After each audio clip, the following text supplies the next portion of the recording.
ونستغفره ونعوذ بالله من شرور أنفسنا ومن سيئات أعمالنا من يهده الله فلا مضل له ومن يضلله فلا هادي له أشهد أن لا إله إلا الله وحده لا شريك له وأشهد أن محمدا عبده ورسوله أما بعد فإن خير الحديث كتاب الله وخير الحديث حديث محمد صلى الله تعالى عليه وسلم وشر الأمور محدثاتها وكل محدثات بدعة وكل بدعة ضلالة وكل ضلالة في النار. أعوذ بالله من الشيطان الرجيم. بسم الله الرحمن الرحيم. قاف والقرآن المجيد بل عجبوا أن جاءهم منذر منهم فقال الكافرون هذا شيء عجيب أإذا متنا وكنا ترابا ذلك رجل بعيد قد علمنا ما تنقص الأرض منهم وعندنا كتاب حفيظ.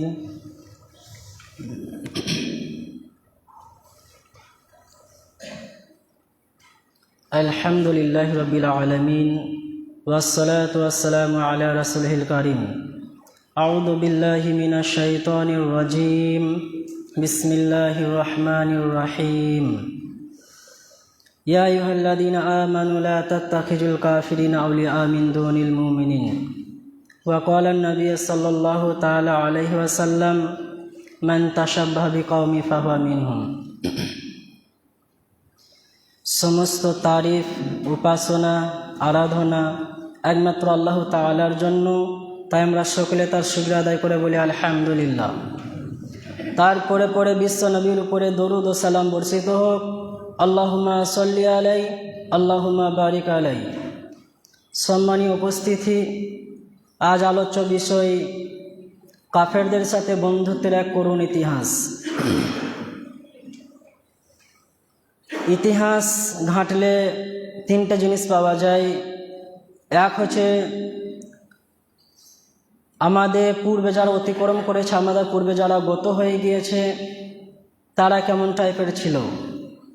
দ্বিতীয়, আমাদেরকে চলার জন্য অনুপ্রেরণা দেয়, আমরা কিভাবে অতিক্রম করব, নিজের জীবনকে অতিবাহিত করব। তৃতীয়, মানুষকে চেনানোর জন্য আমাদেরকে অনেক কৌশল বলে দেয়, মানুষকে ঠিকভাবে চেনা যায় ইতিহাসের মাধ্যমে। তো ইতিহাসের দিকে লক্ষ্য করলে দেখা যাবে পুরো বিশ্ব জুড়ে রাসূলুল্লাহ সাল্লাল্লাহু আলাইহি ওয়াসাল্লাম থেকে এই পর্যন্ত মুসলমানদের যত ক্ষতি হয়েছে, মুসলমানদের যত নস্কান হয়েছে, সমস্ত কিছু বেধর্মী অর্থাৎ কাফেরদেরকে বিশ্বাস করে এবং তাদের সাথে অন্তরঙ্গ বন্ধুত্ব করে। যখনই কাফেরদেরকে অন্তরঙ্গর সাথে বন্ধুত্ব করা হয়েছে এবং তাদেরকে পূর্ণ বিশ্বাস করা হয়েছে, তখনই মুসলমান ক্ষতিগ্রস্ত হয়েছে। সেই জন্য আল্লাহ রাব্বুল আলামিন কোরআনুল কারীমের মধ্যে ঘোষণা দিয়ে বলেন, ইয়া আইয়ুহাল্লাযিনা আমানু লা তাত্তাখিযুল কাফিরিনা আউলিয়া মিন দুনিল মুমিনিন। হে ঈমানদারগণেরা, তোমরা কাফেরদেরকে বন্ধুরূপে গ্রহণ করো না মুমিনদের পরিবর্তে।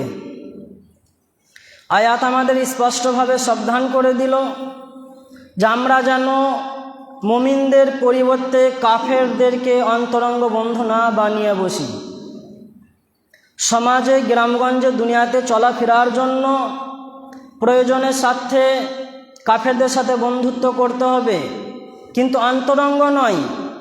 এমন বন্ধুত্ব নয় যে কাফের বন্ধুর কথা শুনে বা কাফের বন্ধুকে বিশ্বাস করে নিজের জাত ভাই মুসলমানদের ক্ষতি করে বসি। একজন মুমিনকে গ্রাম ছাড়া করে বসি এমনটা নয়। অন্যত্র আল্লাহ রাব্বুল আলামিন স্পষ্টভাবে আমাদের নেতা মুহাম্মদ সাল্লাল্লাহু আলাইহি ওয়াসাল্লামকে জানিয়ে দিলেন এবং তার মাধ্যমে সমগ্র মুসলমান জাতিকে সাবধান সতর্ক করে দিয়েছেন। সূরাতুল আহজাব 33 নম্বর সূরার আয়াত নম্বর 1 মধ্যে, ইয়া আইয়ুহান নবী, হে নবী, ইত্তাকিল্লাহ, আল্লাহকে ভয় করো, ওয়ালা তুতিইল কাফিরিনা ওয়াল মুনাফিক, আর তুমি কাফের এবং মুনাফিকদের আনুগত্য করো না।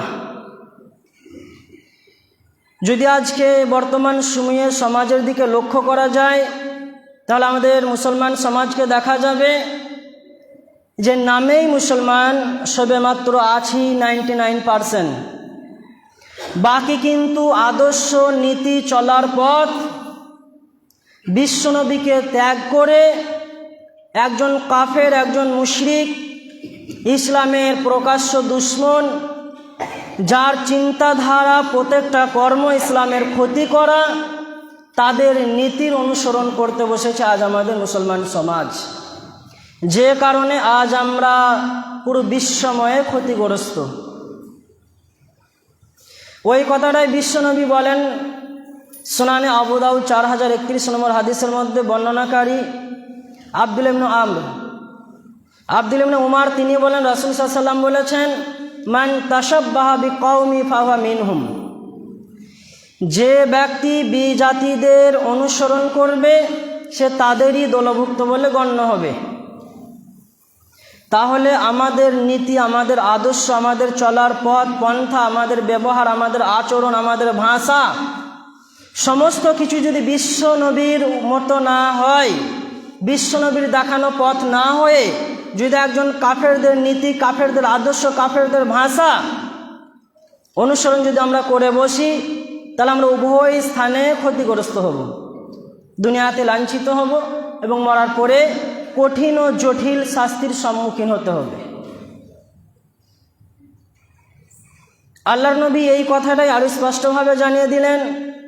সহিহ বুখারী কিতাবুল ইতিসাম বিল কিতাব ওয়া সুন্নাহ 7280 নম্বর হাদিস।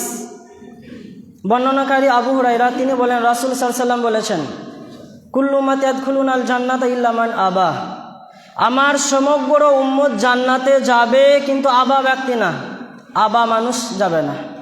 তখন আল্লাহর নবীকে প্রশ্ন করা হলো, আমান ইয়া আবা ইয়া রাসূলুল্লাহ, হে আল্লাহর রাসূল, ইয়া আবা কারা? তখন আল্লাহর নবী বললেন, মান আতানি দাখালাল জান্নাত ওয়া মান আসানি ফাকাদ আবা, যে ব্যক্তি আমার অনুসরণ করবে সে জান্নাতে যাবে, আর যে আমার অনুসরণ করবে না সেই আবা, অর্থাৎ পথভ্রষ্ট ব্যক্তি। তাহলে আমাদের নীতি, আমাদের আদর্শ যদি বিশ্বনবীর নীতি আদর্শের অনুযায়ী না হয় তাহলে উভয় স্থানে ক্ষতিগ্রস্ত হব। একজন বিখ্যাত সাহাবা আল্লাহর নবীর কাছে, আল্লাহর নবী যখন মসজিদে নববীতে বসেছিলেন, সাহাবাদের সামনে আলোচনা করছিলেন, সেই সময় একজন সাহাবা, বিখ্যাত সাহাবা আল্লাহর নবীকে জিজ্ঞেস করছেন, আইনামা সাআত, হে আল্লাহর নবী, কিয়ামত কখন হবে? তখন আল্লাহর নবী বললেন, আচ্ছা তুমি কিয়ামতের জন্য কি প্রস্তুতি নিয়েছো? তুমি যে কিয়ামত সম্পর্কে প্রশ্ন করছো আমাকে, তো তার জন্য তুমি অগ্রিম কি প্রস্তুতি নিয়েছো? তখন সে ব্যক্তি বলল, আল্লাহর নবী, আমি এমন কিছু করতে পারিনি, কিন্তু আমি আল্লাহর রাসূলকে সব থেকে বেশি ভালোবেসেছি। তখন আল্লাহর নবী বললেন, যে ব্যক্তি যাকে বেশি ভালোবাসবে সে কিয়ামতের দিনে তার সাথে থাকবে। তাহলে আমাদের ভালোবাসা, প্রেম প্রীতি যদি বিশ্বনবীর না হয়, আমাদের ভালোবাসা, প্রেম প্রীতি, আদর্শ নীতি অনুসরণ যদি একজন বেধর্মী, একজন কাফেরের হয়, তাহলে তার সাথে আমাদের কিয়ামত হবে। আর আমাদের সমস্ত কর্ম যদি বিশ্বনবীর দেখানো পথ অনুযায়ী, পন্থ অনুযায়ী হয়, তাহলে আমরা অবশ্যই বিশ্বনবীর সাথে কিয়ামতের দিনে দণ্ডায়মান হতে পারবো ইনশাআল্লাহ। আরও খুশি খবর দিলেন আল্লাহ রাব্বুল আলামিন সূরা আল ইমরান 3 নম্বর সূরার 31 নম্বর আয়াত, কুল ইন কুনতুম তুহিব্বুনাল্লাহ ফাত্তাবিউনি ইউহিব্বুকুমুল্লাহু ওয়া ইয়াগফির লাকুম যুনুবাকুম ওয়াল্লাহু গাফুরুর রাহিম। কুল, হে নবী, আপনি জানিয়ে দিন। কাদেরকে জানাবে? বিশ্ববাসীকে, বিশ্ববাসীকে। ইন কুনতুম তুহিব্বুনাল্লাহ ফাত্তাবিউনি, যদি তোমরা আল্লাহকে সত্যিকারের ভালোবাসো তাহলে ফাত্তাবিউনি, আমার আনুগত্য করো, আমার অনুসরণ করো। তাহলে এই কোরআনের এই আয়াত বলছে আল্লাহকে খুশি করতে গেলে, আল্লাহকে রাজি করতে গেলে একজন ব্যক্তির অনুসরণ করতে হবে, সেই ব্যক্তিকে মুহাম্মদ সাল্লাল্লাহু আলাইহি সাল্লাম। যদি তার দেখানো পথ ও পন্থাকে আমরা অবলম্বন করে দুনিয়াতে অতিবাহিত করি, দুনিয়ার জীবন চলাই, তাহলে কি হবে? ইহবিবকুমুল্লাহ, আল্লাহ আমাদের ভালোবাসবেন। দুনিয়ায় মায়াজাল এমন একটা জাল, এমন একটা বাগান যেখানে স্বার্থবিহীন কেউ কাউকেই ভালোবাসে না। স্বার্থ শেষ, বন্ধুত্বও শেষ। শুধু একজন আছে যে বিনা স্বার্থে ভালোবেসে যায়, তাতে আমরা তার মূল্যায়ন করি বা না করি, তাকে ভালোবাসি বা না বাসি, তার কথা শুনি বা না শুনি, কিন্তু তিনি দুনিয়ার জীবনে আমাদেরকে বিনা স্বার্থে ভালোবেসে যাচ্ছে। তিনি হচ্ছেন মহান আল্লাহ। আমরা সালাত আদায় করি না করি, রোজা রাখি না করি, ভালো কাজ করি বা পাপের কাজ করি, যাই করি না কেন, আল্লাহর বিনা স্বার্থের ভালোবাসা আমরা সমানভাবে উপভোগ করে যাচ্ছি। হোক সেটা আল্লাহ রাব্বুল আলামিনের দেওয়া শ্বাস প্রশ্বাস, আল্লাহ রাব্বুল আলামিনের দেওয়া সূর্যের আলো, নানান নিয়ামত, সুস্থতা, ভরপুর নিয়ামত, ফসল আবাদি, অর্থ, সমস্ত কিছু। তারপরেও আমরা আল্লাহ রাব্বুল আলামিনের ভালোবাসার বাঁধনে বাঁধা থাকতে খুশিবদ্ধ নই বা আমরা ভালোবাসি না। আমরা ভালোবাসি ইবলিস শয়তানের অনুসরণ করতে, তার দেখানো পথ ও পন্থার অবলম্বন করতে আমরা ভালোবাসি।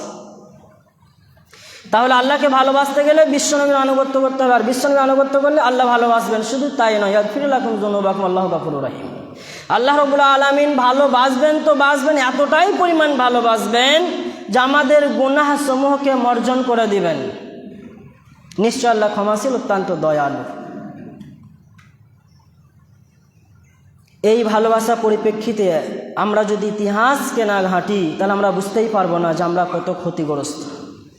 আজকে যদি আমরা কোরআন ও হাদিসের আলোকে আমাদের বর্তমান সমাজে, বর্তমান ভারতবর্ষের দিকে যদি দৃষ্টিপাত করি, যদি তাকাই, যদি দেখি, যদি অনুমোদন করি, তাহলে একটা জিনিস ভালোভাবে স্পষ্ট পরিষ্কার হয়ে যাবে যে কোনো কাফের নেতা মুসলমানদের বন্ধু নয়।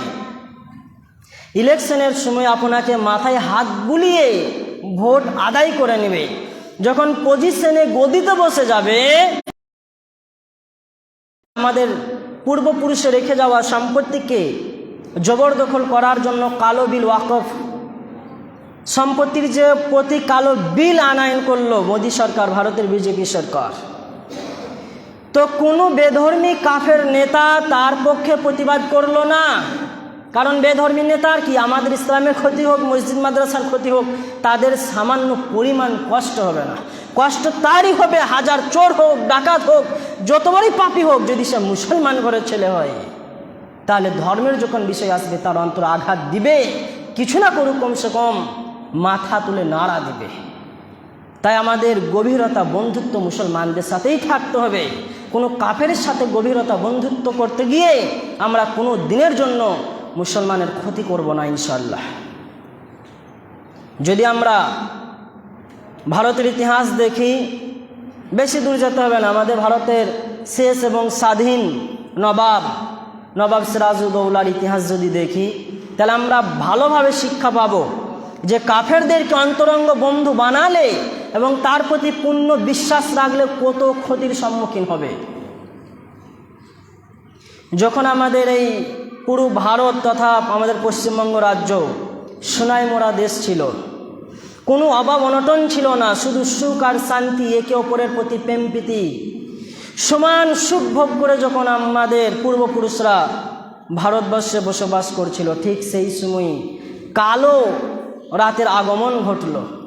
ইংরেজ সরকার তারা এলো, তারা জানতো পুরো ভারতকে হাতের মুঠোয় নিতে গেলে পুরো ভারতের মাথা হচ্ছে বাংলা, পশ্চিম বাংলা। এই পশ্চিম বাংলাকে হাত করতে হবে, তাহলে পুরো ভারত চলে আসবে হাতে। তাই ইংরেজ সরকার খুঁজতে খুঁজতে দেখলো নবাব সিরাজউদ্দৌলার বিশ্বস্ত এবং প্রাণপ্রিয় বন্ধু কে কে আছে। তা খুঁজে খুঁজে পেয়ে গেল প্রাণপ্রিয় বন্ধু একজন, সর্ববেশি যাকে বিশ্বাস করতো সে একজন কাফের, ইসলামের চরম শত্রু, গভীরতা তলায় তলায় চরম শত্রু পেয়ে গেল। তার নাম কি? জগৎ শেঠ। তারপরে পেয়ে গেল অমির চাঁদ, দেবী কৃষ্ণকে পেয়ে গেল, না রাজা রায় বল্লভকে পেয়ে গেল, নবকৃষ্ণকে ইত্যাদি ইত্যাদি রাজাদের পেয়ে গেল। আর এদের হাতের পুতুল মির্জাফরকেও পেয়ে গেল। ইংরেজরা বাণিজ্য করার নাম করে এসে কলকাতাতে জগৎ শেঠের বাড়িতে তারা গোপনে সভা বসালো এবং সমগ্র রাসূলুল্লাহ সাল্লাল্লাহু আলাইহি সাল্লামের আগের যুগ থেকে, আদম আলাইহিস সালাম থেকে নিয়ে আমাদের পর্যন্ত যত বড় বড় ক্ষয়ক্ষতি হয়েছে, যত জাতি ধ্বংস হয়েছে, সমস্ত জাতি ধ্বংসের মূলে ছিল মহিলা। ওই সভা, ষড়যন্ত্র সভা যখন কলকাতাতে হয় জগৎ শেঠের বাড়িতে, তখন ওদের কথাতে সামান্য ক্ষিপ্ত হয়েছিল মির্জাফর, তাকে রাজি করেছিল ঘসিটা বেগম। সেটা কি?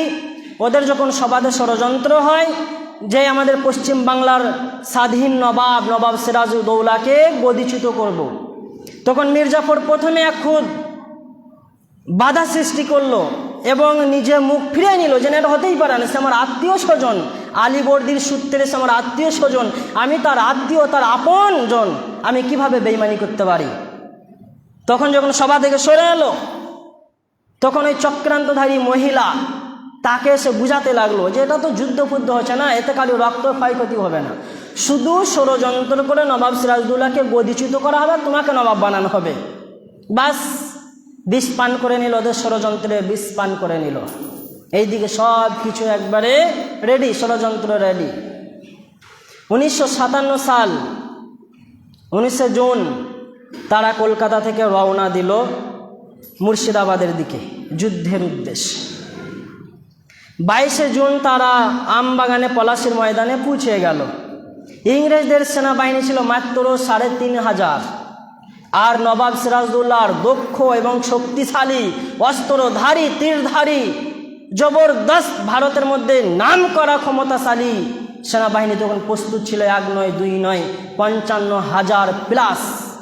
আর কোথায় 3500? তারপরেও ভয় নেই, কারণ সে তো জানছে মেন মাথাগুলো আমার কাঠের পুতুল, আমি 3000 নিয়ে গেলেও তারা আমার সাথে যুদ্ধ করবে না, কারণ নবাব সিরাজউদ্দৌলার মেন হাত প্রধান সেনাপতি মির্জাফর বিক্রি হয়ে গেছে, তার দ্বিতীয় সেনাপতি জগৎ শেঠ বিক্রি হয়ে গেছে, তৃতীয় সেনাপতি রায়দুল্লভ বিক্রি হয়ে গেছে, বাকি যারা মেন পজিশনে রয়েছে দেবী কৃষ্ণ, নবাব কৃষ্ণ, নারায়ণ চাঁদ, এরা সকলেই উমির চাঁদ বিক্রি হয়ে আছে, আমার কাছে বিক্রি হয়ে আছে, তারা যুদ্ধ করবে না।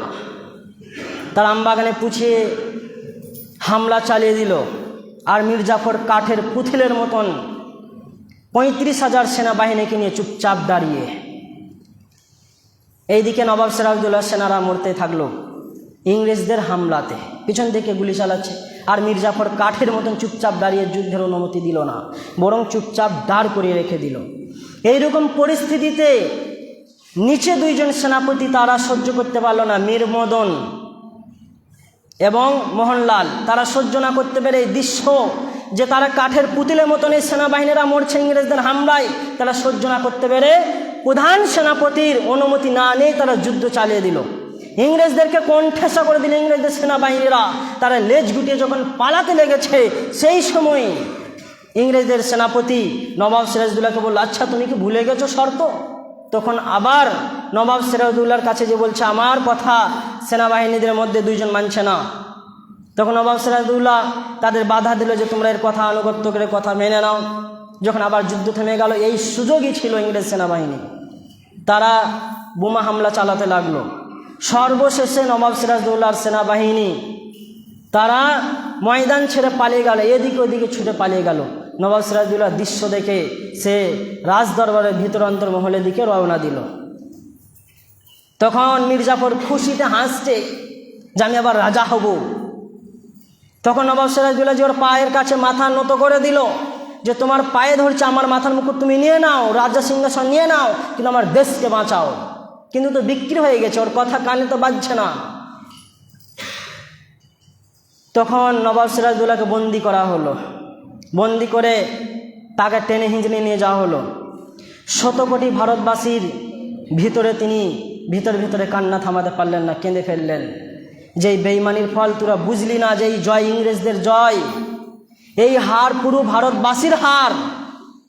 এদের বেঈমানদের সাথে হাত মিলিয়ে দিলি, তখন সব কিছু তার হাত ছাড়া, কিছু তার ক্ষমতার মধ্যে নেই। ইংরেজরা সব দখল করে নিয়েছে। নবাব সিরাজদৌল্লাকে বন্দি করে নিয়ে যাওয়া হলো এবং তাকে হত্যার জন্য মুহাম্মদী বেগ, নবাব সিরাজদৌল্লার কাছের মানুষ, যে তার সবসময় সেবা যত্ন করতো, খাবার খাওয়াতো, তাকেই অনুমতি দিল, যাও নবাব সিরাজদৌল্লাকে পৃথিবী থেকে বিদায় দিয়ে দাও।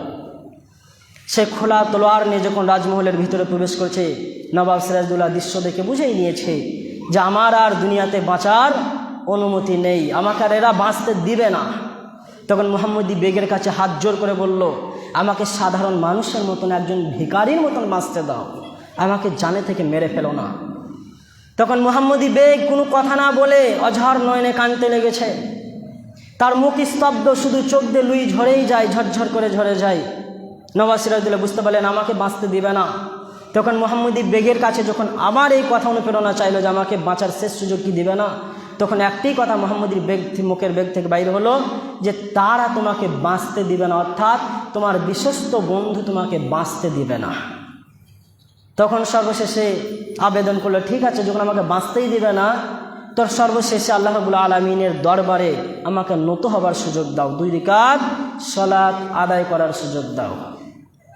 ইসলামের দুশ্মন কাফের চিরশত্রু, তারা এই নামাজ পড়াটাকেও সহ্য করতে পারল না। নবাব সিরাজদৌল্লা যখন নামাজে দাঁড়িয়েছে, 1 রাকাত হয়েছে, 2 রাকাতে যখন রুকুতে গিয়েছে, এদিকে বাঁশির হুঙ্কার মেরেছে। মুহাম্মদী বেগ বাঁশির সুর পাওয়া মাত্রই নবাব সিরাজদৌল্লার পিঠে মারল একটা তরোয়াল, জোরে আঘাত মেরেছে। নবাব সিরাজদৌল্লা আল্লাহু আকবার বলে জমিনের মধ্যে উবুর খেয়ে পড়ে যায়। পরপর 3-4টে যখন আঘাত দেওয়া হয়, তখন নবাব সিরাজদৌল্লা দুনিয়া থেকে শেষ বিদায় আল্লাহ আল্লাহ করতে করতে নিয়ে নিলেন। তারপরে ইংরেজ সরকার ক্ষান্ত হলো না, তার দেহকে টুকরো টুকরো করে কেটে বস্তার মধ্যে ভরে দিল। ভরে দিয়ে তার সেনাবাহিনীদের হুকুম দেওয়া হলো যে এর স্ত্রী, কন্যা, রাজদরবারে যারাই বন্দী হয়েছে তাদের সম্মুখে নিয়ে যাওয়া হোক এবং তাদেরকে বলা হোক তোমাদের জন্য গাছের পাকা পাকা আম নিয়ে আসা হয়েছে, তোমরা খুশি আনন্দের সাথে খাও। ক্ষুধার্ত বাচ্চারা, শিশুরা, তারা খাবার জন্য অনুপ্রেরণা হয়। যখন বস্তার দিকে আগিয়েছে, নবাব সিরাজদৌল্লা বোন বস্তার মুখ খুলে বেহুশ, যে চাঁদের মতন চেহারাটা, সেই দেহ আজকে টুকরো টুকরো করে বস্তার মধ্যে রাখা হয়েছে। এ তো ইংরেজ ক্ষান্ত হলো না, লাশটাকে সমুদ্রতে ভাসিয়ে দেওয়ার জন্য যখন পাঠানো হলো, তখন ওইখানে কিছু মানুষের আবেদনে তার লাশকে ছেড়ে দেওয়া হলো। সর্বশেষে তার নানার কবরের পাশে, আলীবর্দী কবরের পাশে তাকে দাফন করা হলো।